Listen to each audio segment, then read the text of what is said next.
Hey guys, welcome back to the culcom Daily Question Podcast. I'm Jeff. And I'm Alex. Okay, today we're going to look at some of the topics and things that are actually discussed at culcom. What's our topic today? Games. Ooh, okay. I like games. Okay, let's jump right into it. So number one, what is your all-time legend game? What's the story about it? So one of my favorite games that I only played it once, Final Fantasy VII. Okay. Yeah, That's a long time ago. I actually have not played that one. Really? Yeah, that's the only one of the only Final Fantasies I've ever played. Okay. But also I haven't finished any of the Final Fantasies too. Okay. But speaking about that, that's actually my mom's favorite game too. No way. She played it? Yeah, she plays all those role-playing games. That's awesome. She has a PlayStation 5. Really? Switch, yeah. Okay, your mom's really cool. So for me, my all-time favorite game, it's a board game. I grew up board game. And I would say Settlers of Catan. That's a classic. So it's a classic. Well, yeah, it's relatively new. It's like only like 20 years old or so, but or maybe 30 years. But that was a game I would actually play with my friends before we go out to the club. So while we were drinking at home. Really? We were drinking at home. Yeah. Right, because the drinks are always expensive in the clubs. We would play Settlers of Catan. Oh yeah. And it's very fun too because you start off like it's a fun game, but then as you're drinking more, you're getting kind of like a little drunk, and you start accusing people, like going, you always trade with him, you never trade with me. Oh, you're just collusion. I feel like this would just end in like catastrophe. Yeah, like no, it's like super fun because we were just the next time we all decided to go out, we would play that again. But yeah, okay, that's a nice way to. And there's like pre-game. There's so many different strategies to Catan too. So like that. Did you also play the expansions? Yeah, cities and nights and cities. Yeah, which was super fun too. It turned it turned a 1 hour game into a 2 hour game, which means that we were drinking for an extra hour, and that means another hour of drunken accusations. Okay. Can you read number 2? Sure. Please describe your favorite game characters for one another. Okay, so this probably be video games, right? Sure. Yeah.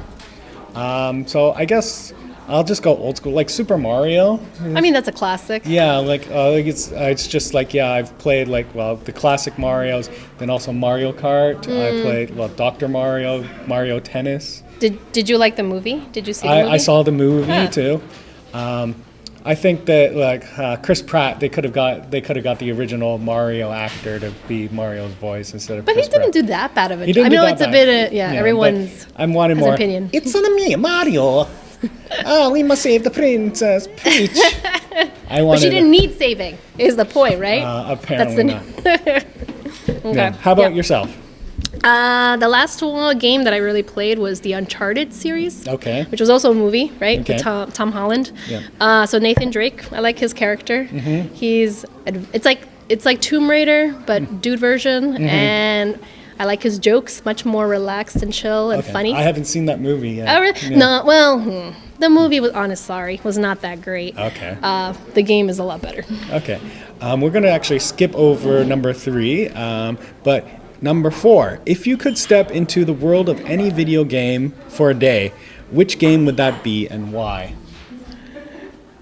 I feel like most of the time I wouldn't want to because, again, they're like, it's a video game because something bad is out there. You're having to go through a lot of struggles. Right. I'm like, would I want to be in the Super Mario world and with these, bullets passing by and plants trying to bite me? So I feel like I wouldn't.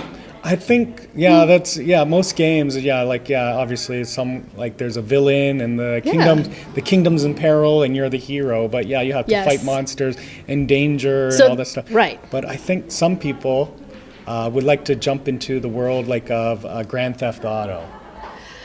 Yeah, but what if you go in there and you're just one of the regular citizens walking around? Oh, you get hit by the car? Yeah. Well, yeah.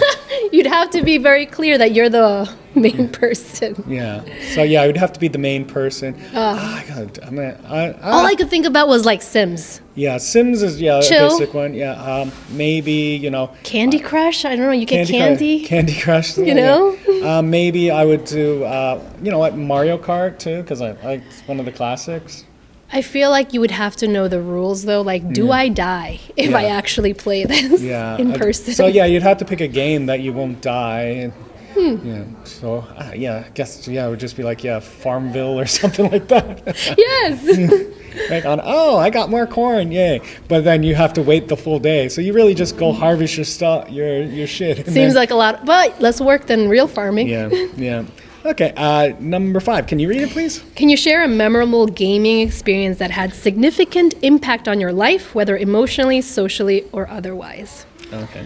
I have really good memories of playing Sonic the Hedgehog with my sister. Okay. And she was always Tails, and then I would just be Sonic, and she just, helped me out a little bit. But I feel like it really helped connect us. Yeah. You know?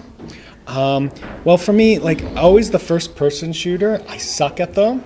So whenever I would play, I would always get killed. Everyone would always kill me. It would always be part of the game is who could kill Jeff the most. With people online or friends on the same computer, with the N64, GoldenEye was the first. Doom and things like that. Yeah, GoldenEye was the first first-person shooter that you could do with your friends and online. And then when it went online, I still Counter-Strike. That's even worse. Online people haggling, just destroying your soul. Yeah. So how it's a bad memory of games. I always suck at it, but I would never give up, even though they keep killing me. So it's character defining. And then the game was over if whoever got killed by me first. Oh, okay. So almost like Manhunt, tag, I guess. Yeah. But it made me stronger, but it also showed that everyone knew I sucked at it. That's fair. Okay, number 6. What game achievement are you the most proud of, and how did you feel when you finally accomplished it? So I was in high school, and I finished Metal Gear Solid. Okay. Which was my older brother had bought for himself, but I ended up playing it and I finished it, and he was just so proud of me. He's like, "You're the brother I never had," So I felt really accomplished. Yeah. I can't think of a specific game, but I guess when you've unlocked all the mystery characters. Oh yes. Yeah, so in a fighting game, like a Mortal Kombat. Yeah. Yes. So Mortal Kombat. When I finally or even Smash Brothers. Yeah, when you finally unlock all the characters. That seems like a great accomplishment. I'm always proud of. And then you retire the game. Yeah. You've opened up all the doors. You've got all the treasure, and now the game's over. But that's not always a bad. It's all the cheat codes you use in Sims or something. Sometimes it's nice having everything at your disposal. Yeah, sure. Do you want to read the next one? Sure. How do you balance your time between single-player and multiplayer games, and what do you enjoy most about each experience? So for a single-player game, multiplayer, you're just playing with your friends. So depends. Or strangers. Which I hate. I hate playing with strangers. Okay. So I like Call of Duty. Okay. But I don't like playing with strangers. One, they're just really, really good, right? Yeah. They've spent hours on it, and I, again, do things just for fun. Yeah. So I don't like playing with strangers. I prefer sticking with friends or same household, Yeah. Yeah, that's my go-to. Yeah. So I like playing with friends. Complete strangers I can't do because the skill level difference is so high. Even when I go to the arcade and I try to do Tekken, they just someone comes over and just perfect gets double perfect on me. Yeah. And I have That's to get why up. I was always afraid to try DDR. Yeah. That was just too much. Yeah, so I always get double perfect. You can see that I'm not good at it. Can you give me a mercy round? There's no mercy rounds. No. So I hate playing with strangers. But I think also single player games, you're playing it's more a role playing game, so more the story. I do, yes, and I do like those a lot better. Yeah. So, but for me, I mean, I guess I play mostly single-player games because I don't want strangers butting in on me trying to learn. I mean, I think it's seasons of life, right? Yeah. I used to have a console. Now I don't. Yeah. Or it's just collecting dust. So I'm forced to play single player games. Yeah. Okay. Number 8. How do you think the gaming industry has evolved over the past decade? And what trends do you find most interesting or impactful? This is an intense question. There's a lot of big words in there. Yeah, this is a very intense question. The only thing I could think about was, just everyone has a smartphone. Yeah. And so I feel like mobile games became a thing in the past 10 years. Like they've had their moment where they've made games for everybody, any kind of person, whether it's the grandma, sitting, in her kitchen all day, or the mom in between breaks, or you know what I mean? Like I feel like there's like a game for everybody. Well, I have a gamer mother, so it's right. So I mean, I feel like that's rare though. yeah, it's very rare. Yeah.